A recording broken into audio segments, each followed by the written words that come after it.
Ce matin, nous allons lire, réfléchir aussi, méditer sur Matthieu 2, les versets 13 à 23. Alors cet épisode que nous allons lire suit directement celui de la visite des mages ou savants selon les traductions. Donc Matthieu 2, 13 à 23. Quand les savants furent partis, un ange du Seigneur apparut à Joseph dans un rêve et lui dit « Lève-toi, prends avec toi l'enfant et sa mère et fuis en Égypte. Restez-y jusqu'à ce que je te dise de revenir. Car Hérode recherchera l'enfant pour le faire mourir. » Joseph se leva donc, prit avec lui l'enfant et sa mère en pleine nuit et se réfugia en Égypte. Il y resta jusqu'à la mort d'Hérode. Cela arriva afin que s'accomplisse ce que le Seigneur avait dit par le prophète « J'ai appelé mon fils à sortir d'Égypte. » Quand Hérode se rendit compte que les savants s'étaient moqués de lui, il entra dans une grande colère. Il donna l'ordre de tuer à Bethléem et dans les environs tous les garçons de 2 ans et moins, selon les indications de temps données par les savants. Ainsi s'accomplit ce qu'avait déclaré le prophète Jérémie. On a entendu une voix à Rama, des pleurs et des grandes lamentations. C'est Rachel qui pleure ses enfants. Elle ne veut pas être consolée, car ils sont morts. Après la mort d'Hérode, un ange du Seigneur apparut dans un rêve à Joseph en Égypte.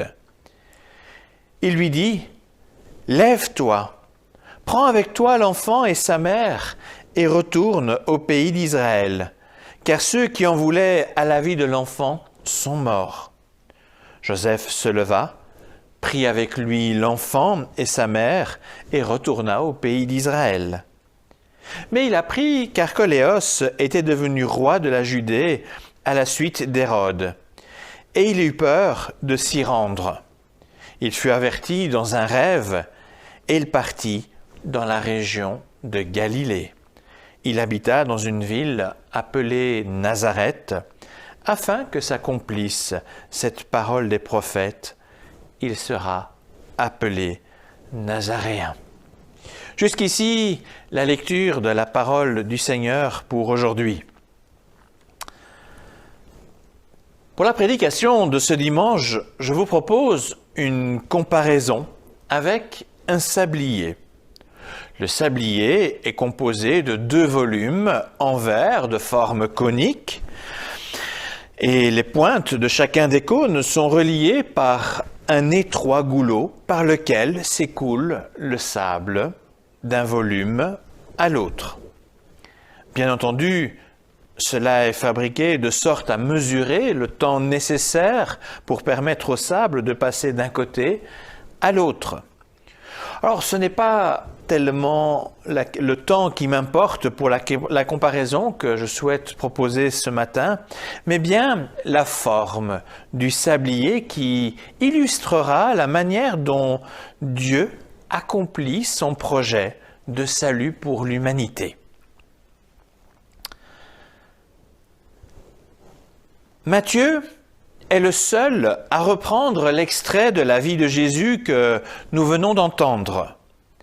Était-il plus curieux au sujet de l'enfance de Jésus? Pas forcément. Son objectif est plutôt de montrer le lien entre, d'une part, cet enfant né à Bethléem et d'autre part, l'histoire d'Israël et les promesses reçues au cours de cette histoire. C'est la première partie du sablier. Une forme très large qui représente le peuple d'Israël très nombreux et qui petit à petit se focalise sur le Messie, le Christ, représenté par le goulot du sablier.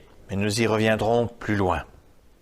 À ce stade, voyons comment Matthieu présente le lien entre Israël dans son ensemble jusqu'à Christ, le Sauveur unique.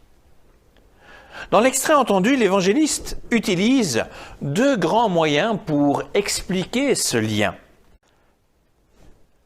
Regardons d'abord un premier parallèle qui est typologique. C'est un mot un peu compliqué pour dire qu'il existe un parallélisme entre deux situations ou deux événements qui se produisent de façon très semblable ou opposée. Un exemple assez connu est le sacrifice d'Isaac, le fils d'Abraham, qui finalement ne se produit pas car Dieu, le Père, sacrifie son propre fils, Jésus, à la croix, à la place de l'humanité représentée par Isaac. Alors dans cette comparaison typologique, Abraham et Isaac sont des types de Dieu le Père et de Jésus le Fils. En décrivant la fuite de Joseph et Marie avec l'enfant Jésus en Égypte, Matthieu invite le lecteur à considérer un parallèle entre le séjour du peuple hébreu en Égypte, allant de Jacob à Moïse, et le séjour de Jésus en Égypte. On voit cela avec plusieurs points. D'abord, l'Égypte est décrite comme un lieu de refuge. Effectivement, l'Égypte sortait complètement de la juridiction du roi Hérode. Dans l'Ancien Testament, c'est aussi comme terre de refuge que Jacob alla en Égypte pour échapper à la famine qui sévissait. Et grâce à son fils Joseph qui avait précédé sa famille au bord du Nil dans des circonstances d'ailleurs dramatiques, Jacob et son clan furent très bien accueillis par le pharaon de l'époque et ils reçurent le droit d'asile et une terre de refuge pour s'y installer. Le deuxième point qui invite à mettre les deux situations en parallèle est le souhait du roi Hérode de tuer tous les jeunes garçons de Bethléem par crainte pour son pouvoir. Alors cet épisode n'est évidemment pas sans rappeler la très douloureuse histoire d'Israël en Égypte. Après les années d'accueil, de nouveaux pharaons se succédèrent sur le trône jusqu'à ce qu'il y ait un pharaon qui ordonna de tuer tous les bébés mâles hébreux par peur d'un soulèvement du peuple contre lui. Et grâce à l'action de Dieu, Moïse échappa au massacre et Dieu fit de lui le libérateur du peuple. À la fin de sa vie, Dieu fit cette promesse à Moïse, ce libérateur du peuple. Parmi leurs frères, je vais faire lever un prophète comme toi.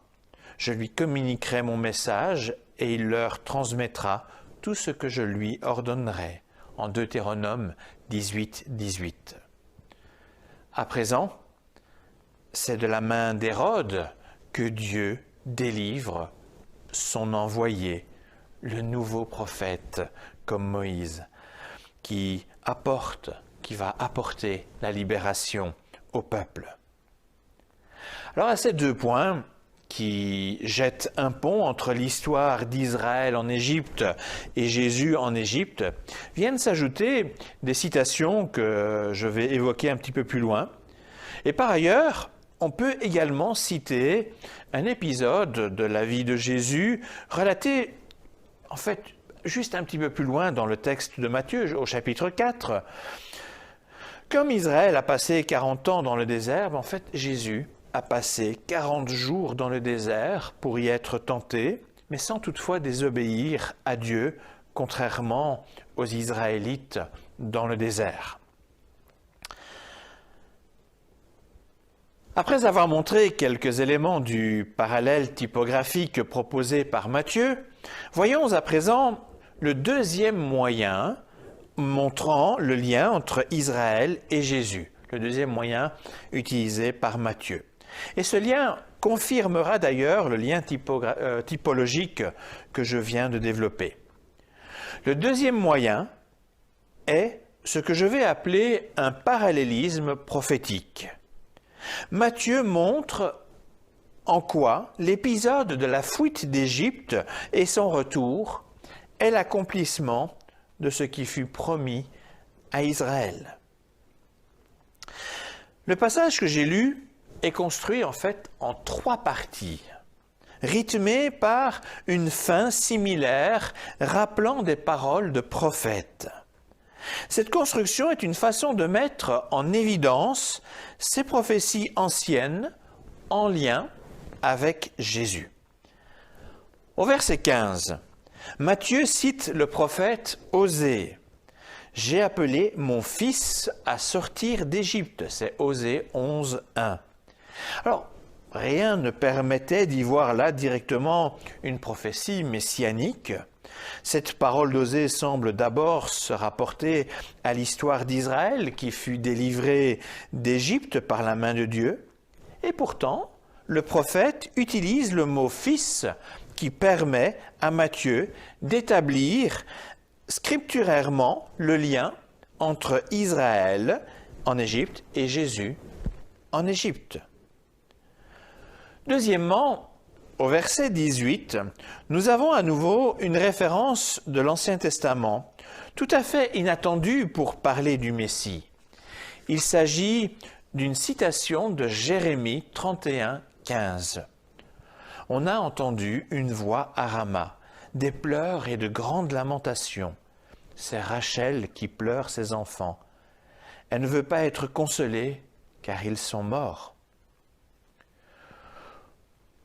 On ne connaît plus le lieu précis de l'emplacement de Rama, probablement un peu au nord de Jérusalem, mais on ne sait pas le dire de façon précise.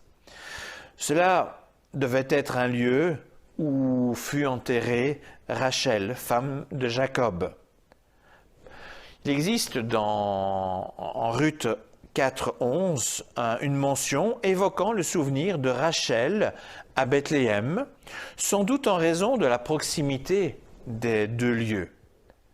Alors, outre ces petits détails textuels, le plus intéressant est de voir comment Matthieu utilise ce passage de Jérémie qui parlait des lamentations des mères israélites dont les enfants furent emmenés en exil des siècles auparavant, pour mettre ces événements en écho avec Jésus, le moment où Jésus naît à Bethléem.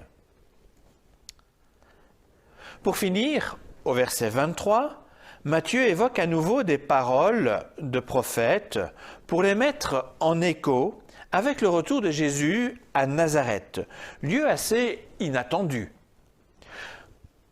Pour cette mention, on ne connaît pas une référence précise dans l'Ancien Testament. Les rapprochements possibles seraient soit avec des passages où il est question d'un Messie méprisé, comme en Ésaïe 53.3, comme était méprisé d'ailleurs Nazareth. Nous en avons des attestations dans les évangiles, soit en rapport avec la fin d'Ésaïe 8, début d'Ésaïe 9, où il est question là de Galilée, passage d'ailleurs cité plus loin par Matthieu. Alors, de cette première partie, on voit comment petit à petit Matthieu construit le lien entre l'histoire de Jésus et l'ancienne histoire d'Israël, le peuple élu par Dieu, qui pourrait être une source de bénédiction pour toutes les nations.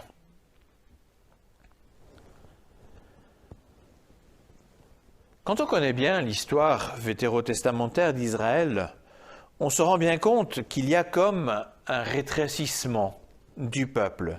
D'abord, la séparation entre le royaume du Nord, exilé par les Assyriens en 722 avant Jésus-Christ, puis l'exil du royaume de Juda, le royaume du Sud, à Babylone au VIe siècle avant Jésus-Christ, et seule une partie d'Israël reviendra au pays. On peut également mentionner les dynasties non issues de David qui régnèrent sur le pays par la suite, comme Hérode, qui est mentionné par Matthieu. Tous savaient bien que ce fait éloignait Israël des prophéties messianiques. Il y avait quand même ces prophéties d'un roi de la descendance de David. Or, les rois en Israël n'étaient pas de la descendance de David. Finalement, citons comme dernier élément le fossé grandissant entre la loi donnée par Dieu à Moïse et l'interprétation qu'en faisaient les dirigeants religieux de l'époque de Jésus. En parlant d'eux, Jérémie avait déjà écrit ceci. « Des bergers nombreux ravagent ma vigne. » La vigne, c'est un terme pour désigner le peuple. « Ils foulent mon champ. Ils détruisent le champ de mes délices en un désert, en une solitude. » C'est Jérémie 12, 10. Alors, tout ce que j'ai décrit ici est un peu le cône du sablier qui, petit à petit, se resserre vers le goulot. Comme s'il y avait de moins en moins de grains de sable pour accomplir le projet de salut de Dieu. Le peuple, aussi nombreux que les grains de sable promis à Abraham, finalement s'égrène toujours plus au cours de l'histoire. Et alors qu'on s'approche du quasi plus rien, Dieu veille toujours sur son projet en révélant enfin ce Fils sorti d'Égypte, Jésus-Christ, en qui toute promesse ancienne converge. En présentant l'enfance de Jésus comme nous l'avons lu, Matthieu permet au lecteur de comprendre cette convergence. Il n'y a plus personne d'autre que lui pour remplir la vocation du peuple élu. Il est le chemin, il est le seul chemin du salut. Et jusqu'aux extrêmes limites du danger pour un jeune enfant jeté sur le chemin de l'exil à travers le désert, mais Dieu garde son Fils des menaces afin que s'accomplisse en lui le salut du monde.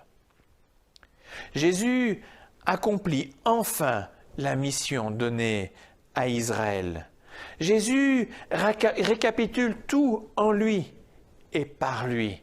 Tous les peuples seront bénis.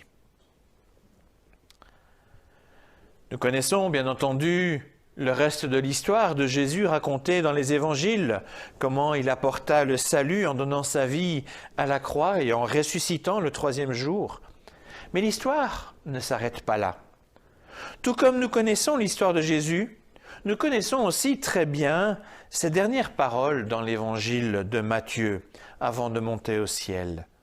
Jésus dit « Allez donc auprès des gens de tous les peuples et faites d'eux mes disciples. » Après le rétrécissement au maximum du sablier, nous sommes à présent dans la dernière partie du sablier. Il n'est plus question de réduire, mais d'agrandir l'espace. Et cela rappelle une prophétie d'Ésaïe qui écrit « Agrandis la tente où tu vis, tends d'étoiles supplémentaires, ne regarde pas la dépense, allonge les cordes de ta tente, consolide les piquets car tu vas t'agrandir de tous côtés. » Dieu avait choisi un peuple pour accomplir son projet de salut. Toujours selon les desseins de Dieu, ce projet s'est petit à petit concentré sur la personne de Jésus-Christ. Mais à présent, le projet continue, mais d'une façon renouvelée, d'une façon beaucoup plus grande et toujours sous la conduite du Seigneur de l'univers. Il n'est plus question du moindre des peuples, mais de tous ceux qui sont enfants de Dieu en acceptant le salut donné par Jésus-Christ. L'apôtre Paul écrit ceci: « Il n'y a plus ni juif ni païen, il n'y a plus ni esclave ni citoyen libre, il n'y a plus ni homme ni femme. En effet, vous êtes tous un, unis à Jésus-Christ. Si vous appartenez au Christ, vous êtes alors les descendants d'Abraham et vous recevez l'héritage promis que Dieu a promis. C'est Galates 3, 28 et 29. Et donc, on voit ce mouvement véritablement du sablier. Par le Christ, ce qui était présent dans la première partie du sablier devient aussi présent dans la deuxième partie du sablier.